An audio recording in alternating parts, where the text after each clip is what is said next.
Insights with Terri Ep.111, a weekly look through the eyes of predictive astrologer Terri Ep.111. Here's Terri. Hi everyone, this is Terri, and you're listening to Insights with Terri Ep.111. Thank you for joining me on this week of March the 5th through the 11th. It is a beautiful sunny day. Interesting since what we've just gone through, thunderstorms, snowstorms, blizzards, beautiful weather, cold weather, wet. It's just, I think we've had it all. So what an experience this week has been. We have some things going on that I'd like to share with you for this week. Some of the things will be health issues that could possibly pop up, and some will be spiritual and emotional issues that I'd like to discuss with you. So let's have at it, shall we? Looking at where the planets are right now, Pisces is still in the sun sign. It's also still in Mercury, Mercury being the planet of thinking and processing, trying to figure things out. How do I get to the end of this understanding? Pisces in that area, and we've already talked about it, gives us the opportunity to look at things through the feeling part of us, to intuit, to say, I know that it looks like this, but it feels like it's this. And do we lean on the side of feelings? Do we compare both the logic and the feelings? This is a wonderful opportunity, being that Mars, the planet of drive and passion, is still, it's going to change soon, is still in Gemini. It's going to change to Cancer real soon. But this is the time of using both logic and both intuition and coming to a really good conclusion if we allow for maybe something that's a little different than what we had planned for. So this is going to be the week of flexibility. We've come out of the week of flexibility, and we're going to be using some of that practice sessions that we've had in the last week to maybe move forward and see if we can adapt to some of the different things that are thrown at us. I think we can, especially if you know ahead. You know, this is, what was the term that they used during COVID? Pivot. Just learning how to pivot really quickly. Learning that things may not turn out the way we planned them on paper, but this is a time that we have to just do the best with what we have. So that Pisces energy will give us the intuition to make a decision, to say, this is what my gut hunch is telling me. And then that Gemini saying, does that even make sense? Let's give an example. A friend of mine went to buy something. I'm going to use a furniture store. I won't use the name of the store. And she bought a set, a whole bedroom set. Now, they said they wanted her to buy it right then. She said, I don't believe in fast decisions. I'll call from home. Is that okay? And I'll use my Visa. Yep, that's fine. So she calls from home, says, "Yep, I'm going to take it." Well, you have to pay for the tax right up front on Visa, and then you can come in and pay for the rest. She said, "I want to put the whole thing on Visa. I don't want to go back in." Well, we have to have you there because of fraud, and they were given an excuse of why, you know, fraud might happen in cards, but it wasn't going to be delivered for a couple of weeks. So with 2 weeks plenty to find out if this card is valid.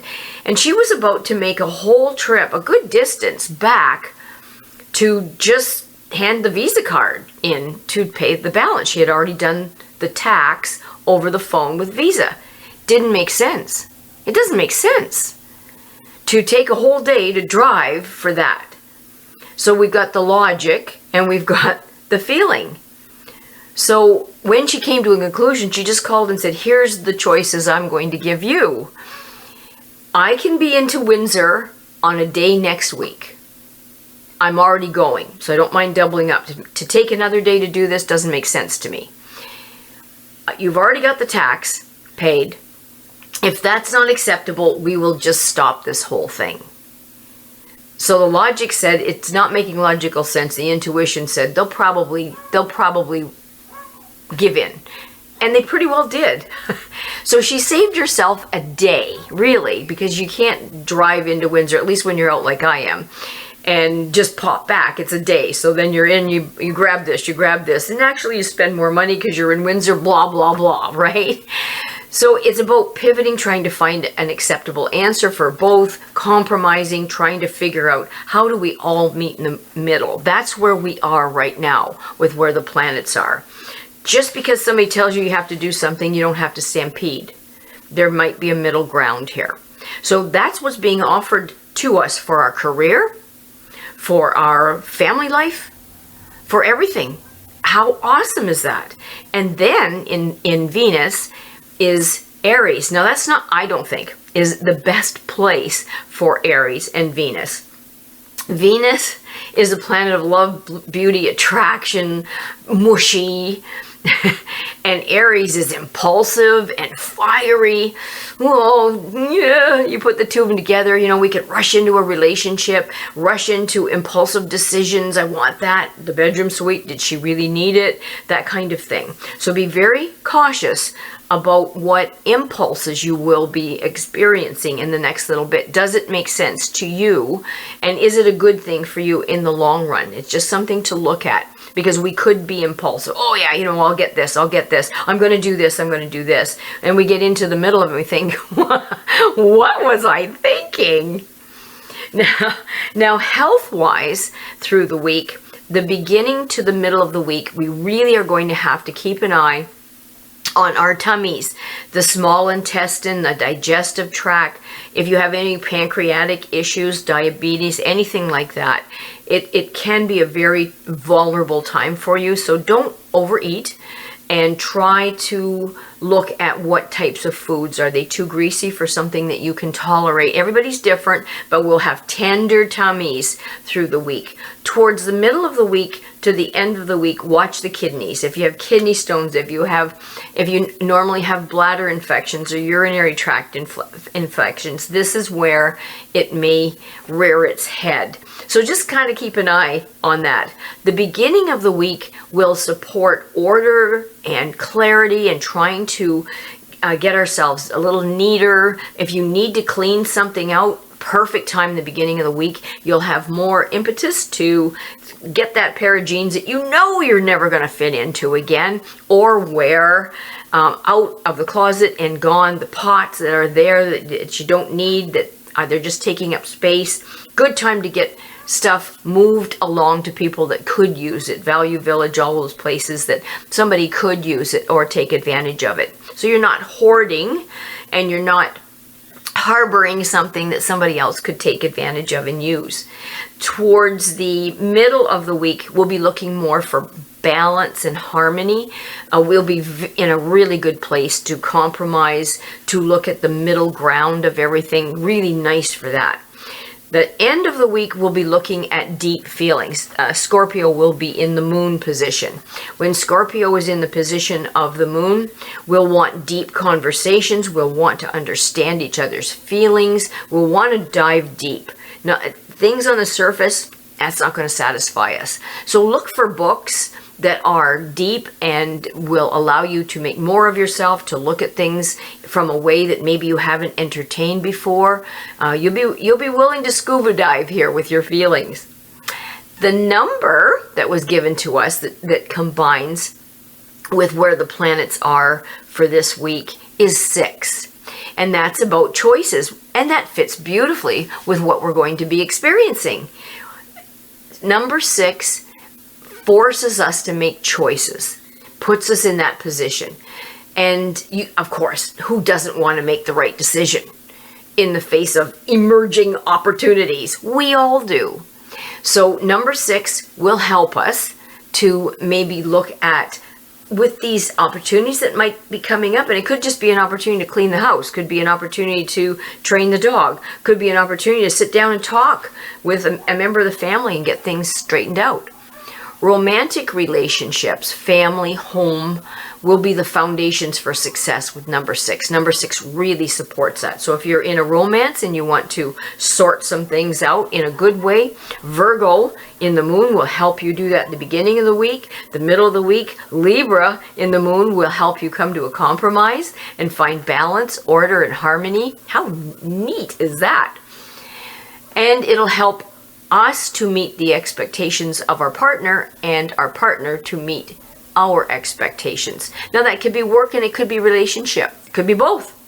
So it's a really good opportunity to be successful in life, in love, in marriage, in work, all of that. And the key to success with this is the willingness to make compromises. Now, health will be a big thing because Virgo's a big health buff. Virgo wants everybody healthy. Virgo doesn't want to be heavy. Virgo doesn't want to eat the wrong foods. Virgo doesn't want to take medication if it doesn't have to. So if you're looking at getting on a diet, if you're looking at choosing the right foods, if you're looking at starting something that is more health oriented, like working out, exercise, Virgo is the one that will offer this to you. So the beginning of the week is a great start for that. So you'll understand your purpose, you'll understand the challenge, you'll understand how to strengthen yourself in view of that challenge, and it helps you look at your determination. It was really neat. I, with all these branches down, and I live underneath a million trees, there were some pretty big branches that came down. My damage was minimal as far as it taking out buildings, thankfully.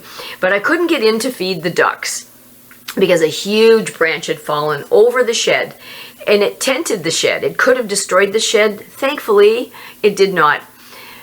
So I got my little saw that's dull and I tried to saw these branches to get into the shed to feed the ducks. I'm not going anywhere because the roads were too bad to go anywhere. So ducks need the food and the turkey and the chickens. So I wasn't going to saw this branch in 1 minute. And it took determination. And the neat thing is I was aware of it.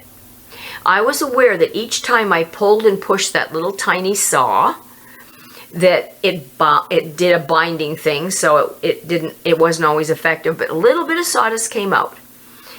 A little bit more sawdust, a little bit more, and I just kept at it. 10 strokes, rest, 20 strokes, rest. Try to do it from the side. Try to hold one piece up, hold the other, because it kept binding. I got through it. But I recognized that this was only going to be my determination that decided whether I was going to win or lose. And it really made me respect chainsaws a lot. Because I would hate to do the rest of this cleanup that I have with a saw. But they did at one time, didn't they? They built houses, little farmsteads with a saw. Look how far we've come with forcing ourselves to do something so hard, but we have to want it bad enough. So that's what this is. It's recognizing and what do we want to be determined about. And I patted myself on the back. I did it. I didn't give up. I could have and said, you know what? I'll just figure something else out. I'll make a potato and give it to the ducks. I won because I didn't give up. And that's what this is all about. Check your determination. Now, the week of number 6 with this is hesitation, restlessness, and intolerance, and being more inclined to irritability and wanting perfection. So rather just not having anything, or I want it perfect. So really look at that. Again, I'm going to say it again. Hesitating when we shouldn't. Restlessness, intolerance, and irritation. So we want to really be aware of that this week because we could be drawn into that if we're not careful. Now, just quickly, some of the cards that I've pulled for everybody, and remember it's generic, right? 9s came up, and 9s in numerology is not a warning, but a heads up. We're nearing the stage of completion. We're nearing a stage that will allow us to finish a project, finish a part of our life, and complete it. It's a final stage to get to 10, which is number 1, and then moving forward. So it's summing up before the completion of a cycle. That's what number 9 is. So that's what we're allowed. And it's dreams. So it's being able to put a dream to physical birth, really. Bringing matters to a close. That's what the number 9 is. Now, the soul card that came up is one of standing our ground. Now, that doesn't mean being bitchy. It means find out where you're standing. Is it a defensible position? Is it something that you can defend? Is the way you're thinking something that you can logically defend? is the position that you've taken solid? So they want us to stand up for ourselves in a kind, loving way, but stand up for yourself, activating our own defense, fortifying ourselves, guarding ourselves, protecting maybe some old wounds that comes to the surface. Now, when I say the ability to resist an attack, what I'm saying is, if your ego's in the right place, they can't bring you down. If you've picked a place, this is the hill I want to die on, it doesn't mean that you're closed-minded. It's not meaning that. What it's meaning is that you believe in this so strongly, so firmly, that even though they have excuses or even though they could talk you out of it, no, this time I'm going to hold this true for me. This is my truth. So we resist the attack. So really it's about boundaries, isn't it? It's about a need that we may need to stand up for ourselves, recognizing that we've been hurt in the past. And, your ribs are hurt, you assume a protective posture. You're going to have your arm over your ribs. Don't punch me here, which can sometimes be a loud communication to your opponent. When you're guarding a part of your body, it's because that's a vulnerable part. They'll go after it. So we look at what our old wounds are, and are we assuming a protective posture over this? And how do we help ourselves get strong in that area? But we have to know what our wound is. It might be loneliness. It might be fear. It might be being let down by people that said they were going to do something and they didn't do it. It might be trust. There can be so many things. You have to look at that yourself and look at it truly and honestly and neutrally. So folks, that's what we have for this week. I am so excited to get this week started so that I can look at it and try to be a better person on the other side of this. The other big card that came up, I just want to mention to you, was a major card. It was a card of strength, and that's soft strength, moral strength. It's the card that allows us to be that microfiber cloth that you can wash 1,000,000 times and it's still resilient and resistant and soft and pliable. That's what they want us to be. Soft but strong, kind but loving, but not a fool. Thanks again for your time. I really appreciate it. And remember about Charlie O'Brien's GoFundMe page. Again, I'll put that link up on my Facebook page. And Charlie has kindly put these podcasts on Spotify podcasts, Apple iTunes podcasts, Amazon Music podcasts, SoundCloud, and YouTube. He gives me the link. I'll post that for you if you'd like. He also has the website done for us and has archived some of the past podcasts at terriworld.com. That's terriworld.com. So you can get some of the archived 4 to 5 sessions that if you've missed any and you want to catch up. And again, don't forget his he's the Big 8, and don't forget to look at that GoFundMe page. He would be very grateful, as would I. He's getting there. He's getting there. We don't want him to go off the air. That's Charlie O'Brien. Thanks so much. And if you would like a reading for yourself, you can text or call 519-726-6699, or you can email me at terri.coutts@gmail.com. Have a great week, everybody. Thanks so much for your time. Bye for now. Thanks for listening to Insights with Terri Coots. Visit Terri's website at terriworld.com, TERRI world.com.